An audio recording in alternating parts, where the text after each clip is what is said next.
Jeez Louise, Isaac is calling me now. Bruh. Hello? Brown gravy. I always just got the McCormick brown gravy. Okay, I'm recording a podcast too right now, so I love you. Goodbye. Okay, no more interruptions. Ready? 3, 2, 1.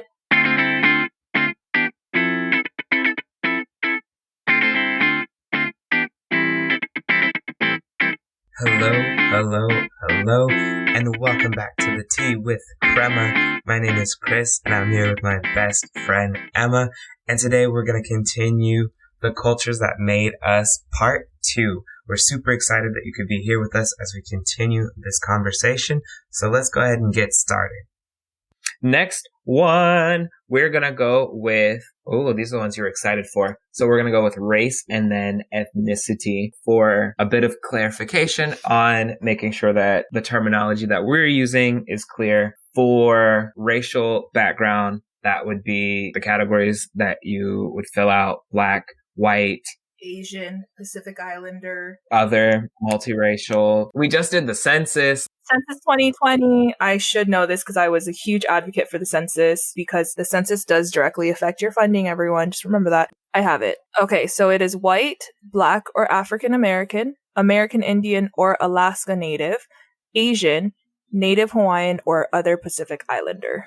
There we go. And those are the racial categories as identified on the U.S. Census Bureau, census.gov. Just to keep it a bit more official in that regard, for me, racial identity, and honestly, for me personally, my racial and ethnic identities also don't really conflict or need much explanation. So I guess that's also why I don't have the best understanding of how this country separates race and ethnicity and the reasonings and the rationales behind it.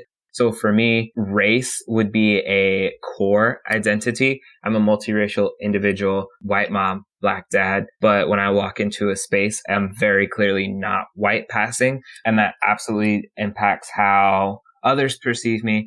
And it's certainly related to how I perceive myself. So for me, race and ethnicity, I would put them both under core identity, again, because they don't really have much distinction or delineation for me. So as that multiracial Black-white individual, that's a core identity for me. I agree. So I have a question for you, because we've always talked about us being mixed. So is there a reason why you use multiracial and not biracial?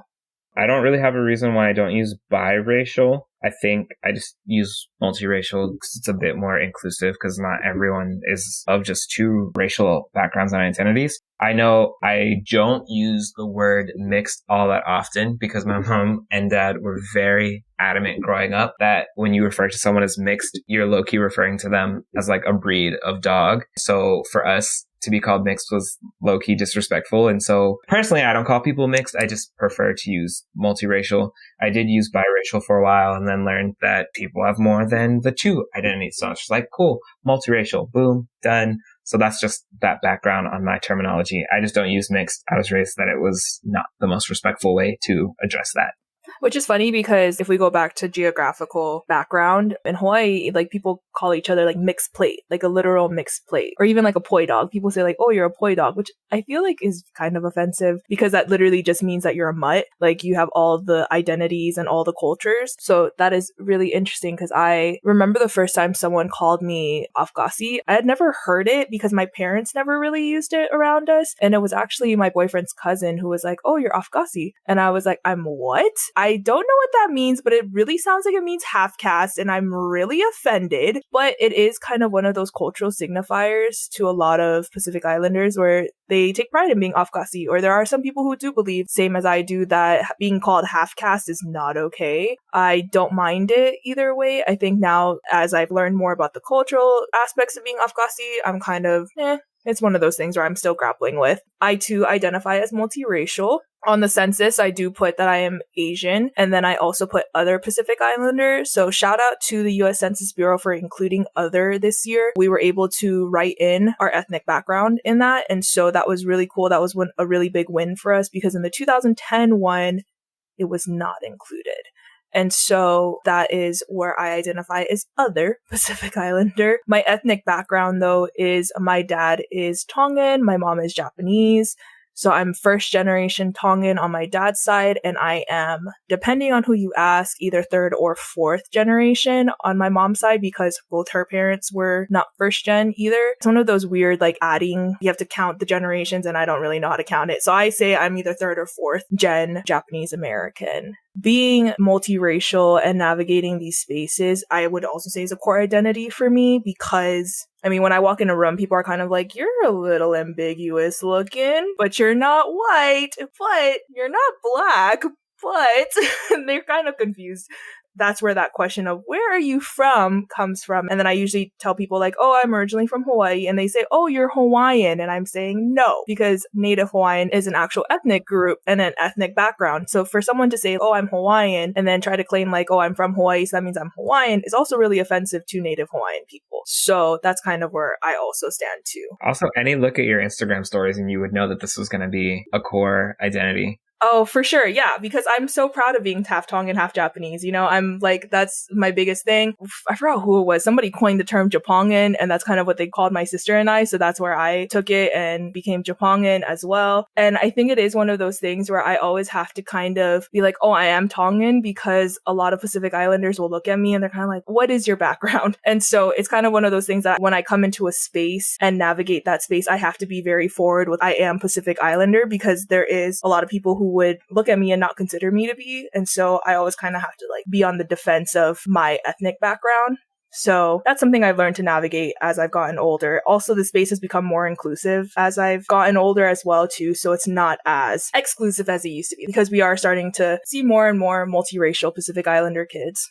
I think beyond a shadow of a doubt, Emma was the first Pacific Islander of any kind that I truly recall meeting. It's not like, oh, I just passed them somewhere, but to know that was your ethnic background. That's something that, I don't know, maybe it's a Texas thing, maybe it's certain parts of Texas, but when I tell you were at 22 years old, the first Pacific Islander that I had met basically ever, true story for me. So fun side note, completely unrelated to our identity activity. And then all of a sudden, then you just had all these Pacific Islanders in your life. She's just met a whole bunch of the family. My boyfriend's Samoan. So it's just, we just all out here. Out here learning today. Mm-hmm. So these next three really are related. All three really at the same time: gender, sex, sexual orientation. Again, just to make sure we're using terms correctly. Sex is the sex that you are assigned at birth. Gender is related more to, like, I have the image in my head of how to explain gender, and it's one of those things that is super important to me, and I understand it, but I don't always do the best at explaining it. To be clear, sex is the assignment at birth. Gender is that cultural identification. And then sexual orientation would be defining who you are attracted to. I'm trying not to break it down too much. Sorry, that was a lot. And I wanted to make sure I was very clear in how we were approaching these three terms without oversimplifying or overcomplicating. I know some people don't necessarily understand the difference between sex and gender and put them together, and that's their life and that's how they go about it. For me, sex and gender are separate, and it's important for me that we are, in fact, separating those identities as we're doing this activity and having these discussions. So would you like to share like how you identify then? I would say for sex, core identity, male, and then gender, I want to say, I don't know if I would say gender neutral or gender fluid. My gender identity does not 100% match my sexual identity. Sexually, I am male, absolutely, but I don't always find that I fit those societal expectations of a male. And it was one of those things I had to think about even before the podcast. I was like, is this a me thing or is it an other people thing? And it's both. I have had younger children in school settings ask, am I a boy or a girl? And it's happened for quite some time. I think that definitely kind of adds to that feeling of like gender neutral as far as like my gender identity. And that would be another core identity because, again, definitely impacts how others are perceiving me pretty frequently. And it's certainly a part of how I identify. And when the kids are doing it too, it's not malicious, you know? It's one of those things where when kids ask questions, you can tell that they're curious. And I guess it depends on how you respond to it. That's also important too. I think that that's interesting. I would say that it is one of my core identities as well. Biological sex, I am a female. Gender, I identify as a woman, a cisgendered woman, a heterosexual woman, a feminine female, even though, Snapchat be playing me and putting these masculine filters on me. So maybe I am. I don't know. And so my gender pronouns are she, her, and hers. I am as heteronormative as you can get. And I put that as my core just because that is the way that I navigate the world is as a female. I am very cognizant of that when I enter male-dominated spaces. And also being a woman of color, I am very cognizant of that when I enter different spaces, depending on what that space looks like. It sounds like your sex and your gender match up almost in the same way that like my race and ethnicity. They just match up. It is what it is, but they're still core identities. Yeah. So that would be gender, sex, and then that last one would be sexual orientation. For me, another core identity. It defines a lot of the things, a lot of how people perceive me, a lot of how I navigate the world. So my sexual orientation would also go into that core identity, and I would identify as queer in that sexual orientation category. So when you look at Kris and I, we kind of just like, check all the boxes. If there's a box out there and there has to be a category, we probably checked at least one. And so we are your diversity count. No matter how problematic diversity counts are. Let's also address that. Did you put your sexual orientation in a category already? Yeah, that's where I was also like confused. Not confused because I was asking Kris again earlier. I was like, I think that's a surface level thing. Like, yeah, I'm heterosexual, but I think that that's also because we live in a heteronormative world, that is not something that I generally have to think about. Like, will my partner and I be able to get married? Will it be legal for us to be on each other's insurances? Is this something where we could adopt if we ever wanted to and not extra questioning would ever go into it? Is it safe for you to hold hands in public? Exactly. Like, these are things that I personally don't have to think about. And so that's why I said that it would be surface. But then as I'm thinking about it more, I think that it is a core identity to me because of these like situations and these hypotheticals that I can think about. And I think adding in on that, a core identity would be an ally.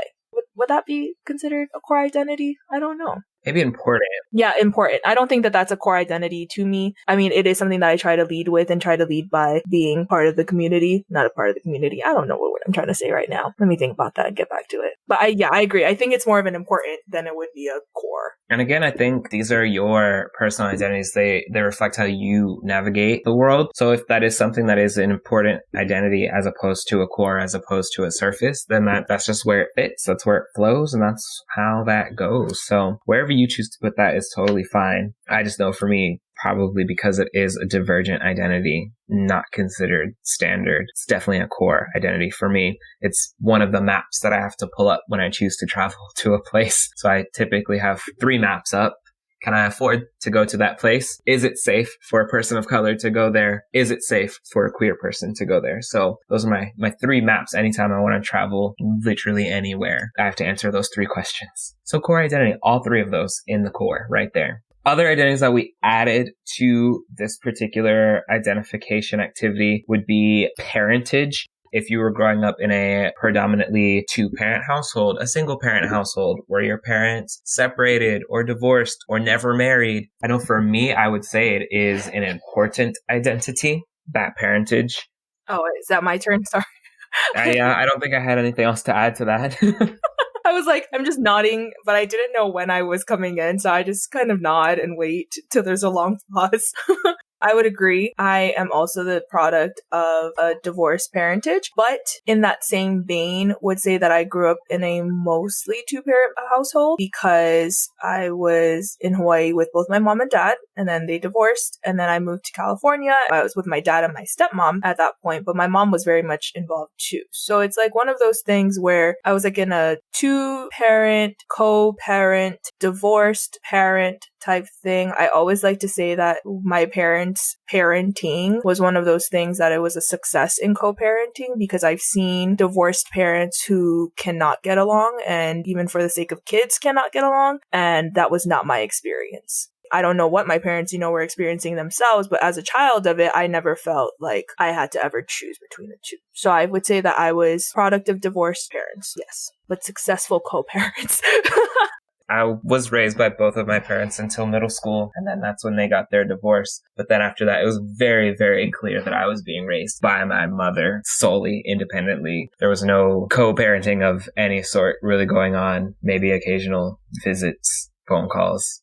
Very, very occasional. So kind of on the other side of that spectrum of divorced parents and those outcomes. So I would say for me, it is an important identity. Definitely impacts how I consider things. Maybe it should be more surface level until I have children, because I know that the way I was raised will certainly impact a lot of how I will raise my children if I choose to have any. I'm going to stick with important on that one.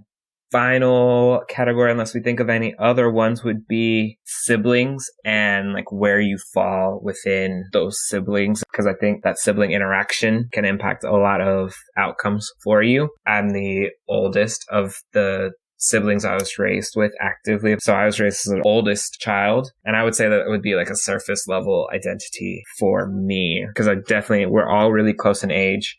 I do have half siblings, but was not raised close enough to them to really say that they impacted my outcomes. My two siblings that are younger than me absolutely did. I guess it depends on who you ask. From my mom's children, so just myself and my sister, I am the youngest, but from my dad's children, I am a middle child. But the age gap between all of us is pretty large. Between my sister and I is 7 years, and between my little brother and I are 10 years. And so some may even say like I was raised as an only child because we each had very specific times when we were like by ourselves. So when people ask me, I mostly identify as a middle child, but I would say that I am very much so the baby. Like I am the youngest daughter, and my parents do treat me as such.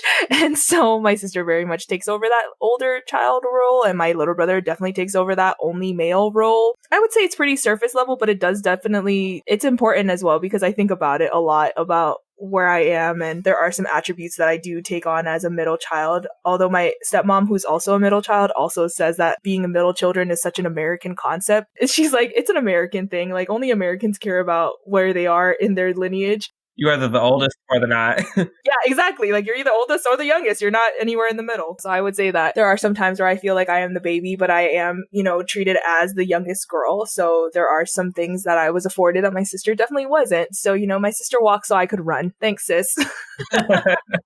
I would put it under that surface level, but there are some moments where that important part just kind of comes through every now and then. I would say mostly surface, but there are some parts where I am thinking it is an important category. Well, that was fun. Wait, I came up with one more. I just realized that I wanted to talk about it and then I forgot about it. Next category would be level of education. Oh, we had definitely discussed that. Yeah, I guess I'll go first. I would say that is an important thing to me, especially being a first generation college student. I think that that's one of those reasons why it is so important. And so being a graduate level student as well, I graduated with my master's, I think was something that, not that it's unheard of in my family, because we definitely have college educated cousins and aunts and uncles, but in my immediate family, it was a very important thing. And it was something that was always kind of driven into us that we would be going to college. And now that we are college educated, it was one of those things that now affords myself a lot of different privileges. I would say that that's an important identifier, but not my most important. What about you? Education definitely 100% is an important identity. You hinted on that first generation component that I think for sure moves it out of surface into important identities, because it is something that was a significant thing to have accomplished, and then to have continued beyond a bachelor's to have also achieved a master's degree. The fact that I can even consider continuing beyond that is all just really important to me. So I would say for sure that education level would be an important identity. Also informs a lot of the career moves and decisions that I can make. I feel as though it has also influenced the types of conversations and the types of people that I can and have met as well. So education level is definitely an important identity for me. And if you have any other identifiers that you think should be on your identity circle or in your identity wheel, what are we calling this? Identity activity? Feel free to let us know, and we'll, discuss it as well, because these are not cut and dry the only identities out there, identifiers out there.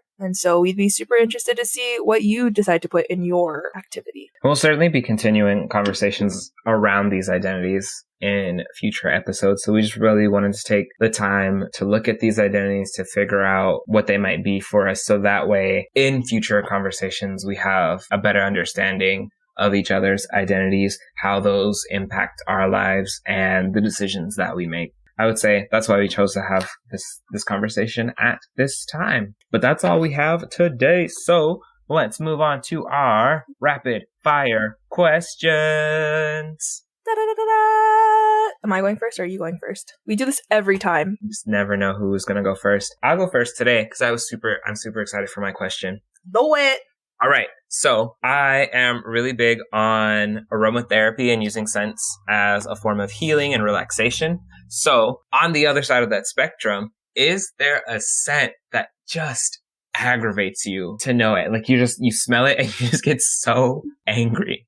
You know it, I do. I don't like the scent of spearmint. And Kris thinks that it's made up. That's not true though, because I do like the taste. I like the taste of mint, not spearmint though. Like mint chocolate chip ice cream will mess that up in a whole minute. I actually have some in my fridge right now. But there are some that like hurts my stomach smelling it. Also, going back to scents, for all you 2000s girls out there, Love Spell, I hate that smell. I don't know why. It also makes me nauseous. But yeah, that is also one of those things where I'm just, no. What's your aggravating smell? Orange, because it feels like it's an off-brand lemon. Because when I think lemon, I'm thinking clean. But orange is just like the kids tried to clean up the house and didn't. And so it's just like, why does it smell like orange and not lemon? It's bootleg lemon. Off-brand lemon. Interesting. That's why orange aggravates me. How interesting. Yeah, no, mine Love Spell. If you know the smell and I'm smelling it right now, I'm like gagging. Disgusting. Middle school me. Oh my god. Okay, so my rapid fire question is, what is one item you could never, ever live without? An item that I could not live without. This is the only item you have with you on your, like you're on Naked and Afraid and you brought this item. Chapstick. That's a good one. That's true. Yeah, you are chapsticked. All the time. Multiple chapsticks in multiple places. I have a work chapstick, a bedroom chapstick, a travel chapstick, a living room chapstick, backup chapsticks in the back. Like, I hate chap lips. Doesn't work for me. Not it.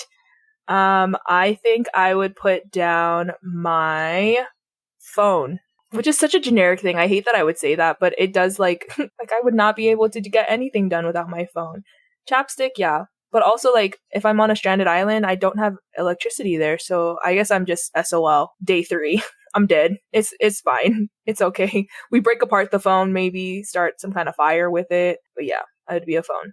So Emma, where can people find the Tea with Crema? You can find us on Apple Podcasts, Spotify, Stitcher, and Google Podcasts, or anywhere else that you can stream podcasts live. You can also find us on Instagram at the Tea with Crema. We hope to see you next time. Bye!